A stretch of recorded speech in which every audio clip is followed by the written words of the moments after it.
ताज्या घडामोडींसाठी स्वानंद न्यूजला सबस्क्राइब करा आणि बेल आयकॉनवर क्लिक करा। कल्याण पूर्वेतील काटेमानवली परिसरात बुधवारी रात्री एकाची गोळ्या झाडून हत्या केल्याची खळबळजनक घटना घडली आहे। कल्याण पूर्वेतील काटेमानवली परिसरात उत्तर प्रदेश येथील जमिनीच्या वादातून बुधवारी रात्री चुलत भावाने चुलत भावाची गोळ्या घालून हत्या केली आहे। कुटुंबात गावाच्या जमिनीवरून वाद होता। याच वादातून रामसागर यांनी आपला चुलत भाऊ रणजित दुबे याला निघृणपणे संपवलं। तर या प्रकरणी कोळसेवाडी पोलिसांनी अवघ्या 5 तासात आरोपीला अटक केली आहे।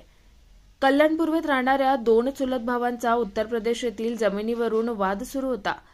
याच वादातून कल्याण पूर्व येथील नाना पावशे चौक परिसरातील घटना घडलेल्या घटनेत आरोपी राम दुबे यांनी प्रथम चाकूने मयत रणजित दुबे याच्यावर हल्ला केला, नंतर पिस्तुलाने गोळी झाडत हल्ला केला।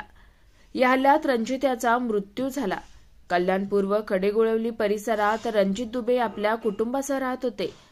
दुबे कुटुंबाची उत्तर प्रदेश येथे जमीन आहे। या जमिनीवरून रणजित दुबे यांचा चुलत भाऊ राम दुबे यांच्याशी वाद सुरू होता। अनेकदा या दोघांमध्ये भांडण देखील झालं होतं।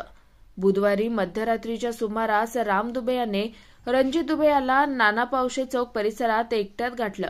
रणजित दुबे आणि राम दुबे यांच्यात वाद झाला। राम दुबे याने रणजितवर चाकू हल्ला करत नंतर पिस्तुलाने गोळ्या झाडल्या। या गोळीबारात रणजित याचा जागीच मृत्यू झाला।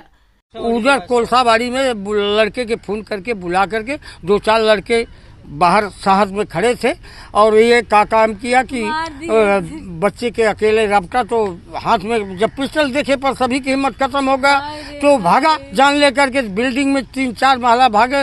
एक गोली तो रोड पर चलाया था तो उस पर वो भागते हुए चौथे महले पर जाते जाते बच्चा मेरा पचड़े पर गिर गया। पचड़े पर जब गिरा है चौथे पर तो उसके कपार में कम से कम 8 वार चाकू से किए। पहले गोली से मार के बच्चे की गिरा करके तब मारे हैं साहब। अब यही बात है और यही सब। पहले कंप्लेंट किया था आपने कुछ? अरे ये कंप्लेंट किया है साहब, लिए ने और वो कंप्लेंट का हमारा FIR पुलिस नहीं दी है। हमारा कोई सुनवाई नहीं किया। उनको कोई हिसाब से उनको नहीं, चाय मंगा रहा था उनसे पूरा खबर करा करके और उनको आज तक नहीं पकड़ा। मेरे बच्चे के हॉस्पिटल से ले आए और भेज दिए आदरबाड़ी। मैंने 1 हफ्ता के अंदर उसको जमानत से कराया। वो वीडियो करके भेजे थे। लड़का उनके घर में मेरा न मारा न जा रहा, अंदर जाता था बाहर आता था, अंदर जाता था बाहर आता था। मगर ये हमारा वीडियो ये FIR यहाँ से नहीं दिए लड़के के नाम से और 4 अर्जी मैं किया तो मेरे की बोले कि ऐसे नहीं ऐसे। फिर 25 देने का आया यहाँ तो ये बोले कि नहीं यहाँ हम अर्जी नहीं लेंगे, तुम जाओ। तब हम ऊपर गया कल्याण में ये अर्जी किया। ये अर्जी मेरा ले लो साहब, यही अर्जी मेरा हमारे बच्चे का जान है। या प्रकरणी कोळसेवाडी पोलिसांनी गुन्हा दाखल करत आरोपी राम दुबे याला जेरबंद केलाय। काल रात्री 12 वाजेच्या सुमारास कोळसेवाडी पोलीस स्टेशनच्या हद्दीमध्ये एका इसमाला गोळी मारून त्याची खून करण्यात आला अशी बातमी आमच्या पोलीस स्टेशनला मिळाली होती। कोळसेवाडी पोलीस स्टेशनला कोळसेवाडी पोलीस स्टेशनचे वरिष्ठ पोलीस निरीक्षक श्री नायदे आणि त्यांची टीम हे दोघेही घटनास्थळी गेले आणि घटनास्थळी त्यांनी ते सगळी पाहणी केली असता त्यांच्या लक्षात आले की रणजित दुबे जो मयत आहे, ज्याला गोळी लागून मयत झालेला आहे, त्या इसमाला त्याचाच चुलत भाऊ एक राम शंकर दुबे याने गोळी मारून खून केलेला आहे अशा आम्हाला माहिती मिळाल्याच्या नंतर आम्ही त्याची बहीण आहे, मयताची बहीण, तिची फिर्याद घेऊन रीतसर गुन्हा दाखल केला आणि 5 तासाच्या आत या गुन्ह्यातील आरोपी राम दुबे याला अटक करण्यात आलेली आहे। या गुन्ह्याचा पुढचा तपास पोलीस निरीक्षक श्री नाईक साहेब हे करीत आहेत। ह्या दोघं भावांची उत्तर प्रदेशचे राहणारे आहे।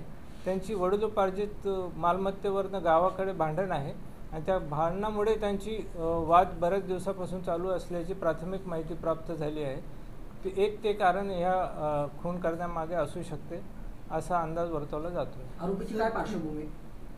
आरोपी हा दोघांनी एकमेकाविरुद्ध गुन्हे दाखल आहे, गावाकडे पण आहे, इथे पण कल्याणमध्येही एक गुन्हा त्याच्यावर दाखल आहे अशी माहिती मिळालेली आहे आतापर्यंत।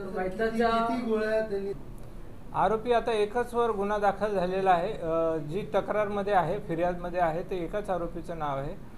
जास्त आरोपी असतील तपासामध्ये जसे निष्पन्न होईल तशी कारवाई करण्यात येईल पुढे. सर, रणजित याच्या वडिलांतर ही हत्या झालेली आहे त्याची. त्यांच्यावर उत्तर प्रदेशलाही गुन्हे दाखल होते, इथेही गुन्हे दाखल होते. पोलीस स्टेशनला कारवाई करण्यात आली होती, त्यांच्यावर रीतसर प्रतिबंधक कारवाई करण्यात आलेली होती. ही कारवाई पोलीस उपायुक्त अतुल झेंडे व सहाय्यक पोलीस आयुक्त कल्याणजी घेटे यांच्या मार्गदर्शनाखाली कोसेवाडी पोलीस स्टेशनचे वरिष्ठ पोलीस निरीक्षक गणेश नायदे, पोलीस निरीक्षक प्रशासन साबाजी नाईक यांच्या सूचनांप्रमाणे सहाय्यक पोलीस निरीक्षक दर्शन पाटील, संदीप भालेराव, पोलीस हवालदार वाघ, सचिन कदम, जाधव, रोहिदास बुधवंत, विकास वांबरे, भागवत सौदाणे, मिलिंद बोरसे, घुगे, राजेश कापडी, विलास जरग, पोलीस शिपाई इंगळे, दिलीप सोनावणे, प्रदीप गीते यांच्या पथकाने केली आहे. ताज्या घडामोडींसाठी स्वानंद न्यूजला सबस्क्राईब करा आणि बेल आयकॉनवर क्लिक करा.